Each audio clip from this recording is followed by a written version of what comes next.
Today's video is sponsored by Doctors Richard and Ruth Rolnick in memory of Richard's family that was murdered by the Nazis, Yimach Shemam, and all the members of their city, as well as Harav Meir David ben Yecheskel Shraga HaKohen, Hashem Yimkom Damam. Eliezer looks to find a wife for Yitzchak. And he goes down to Aram Daharaim, devises a whole plan, and to the T, plan works out as he planned it. Rivka approaches. She sees a weary traveler, offers him drink, offers to give drinks to the camels. And after all is said and done, Eliezer turns around and gives a ring and bracelets to Rivka, pays her for her kindness. Strange thing is, why does Rivka take it? I'm out of the goodness of my heart, I'm helping a stranger. I'm going to take payment for it? What kind of chesed is that? So to understand Rivka's actions, and why specifically Rivka is the one suited for Yitzchak, let's look at the Rambam. The Rambam describes 8 different levels of tzedakah, of giving charity. The Rambam says the highest level, Ma'ala gedola she'en lemala mimena, the greatest level, there's no greater than that, is the person to give either money, a loan, or join in a partnership with somebody who's struggling. Don't just give him money, but help him stand on his own 2 feet. That is the greatest act for another person. See, the Rambam is telling us something very profound. When we give tzedakah, we do chesed for others. We want to give, we want to help, but we rarely take into account the taker. A person who's receiving something for nothing is undignified. He feels embarrassed that he has to rely on other people for his help. That's not the ideal way to give.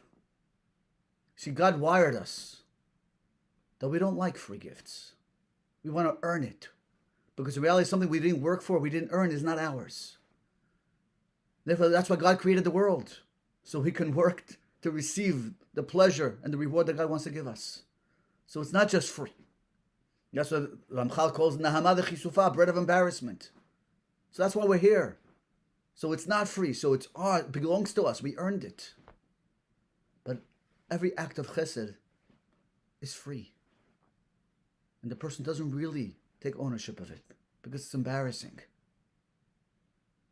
Rivka sees Eliezer, a wealthy aristocratic man, traveling with a whole entourage and wealth. A man like that doesn't want to receive something for free. He wants to be able to pay for it. So the greatest act of chesed Rivka did was receive those gifts. So he can feel that he's not just getting chesed undeserved, but he can pay for that chesed. He can be a partner in that chesed. And that's what Yitzchak and Rivka bring to the world. They're continuing the legacy of Abraham, who unbound kindness of chesed, of just giving to anybody or anything that needs. But Yitzchak and Rivka come put a din, put a boundary to that chesed. And looking not only on focusing on the giver, but on the receiver, what he needs. Many times we walk into a place and they offer us drinks and food and this, and we don't really want it. And they pressure and they give you, because they want to help. But sometimes we lose sight of the receiver. Does he really want it? You're making him uncomfortable. The greatest act of chesed is taking the other person into account and see what his needs are, not just financially, but emotionally as well. This explains another passage at the end of the Parashat, where it says Avraham Aminu has more children at the end of his life after Sarah dies.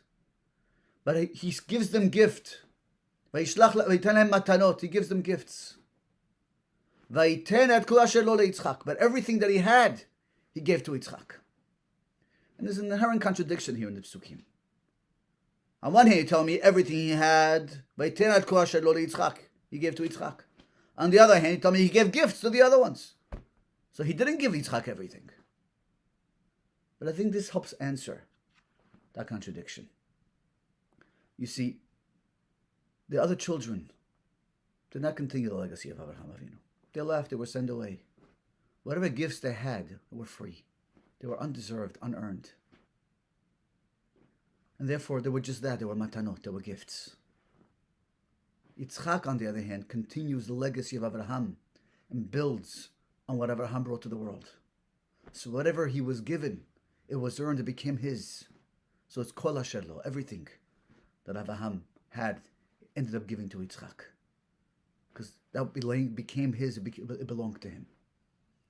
That's the message, and that's the chesed that Yitzchak and Rivka bring to the world. They refine Abraham's Avinu's chesed and make the chesed look at the recipient as well. And what the recipient's needs are not only financial, but emotional. See, there shouldn't be a chesed of embarrassment. A chesed that comes with a little bit of a din, a little bit of a boundary. And we live in a world that many people look for free gifts. And the answer is, as a Jew, as a human being, soneh matanot yichyeh, a person who hates gifts will live. We're here to work and earn. So when we do chesed and we help others, remember, have in mind not just their financial needs, but also their emotional needs as well. Shabbat Shalom.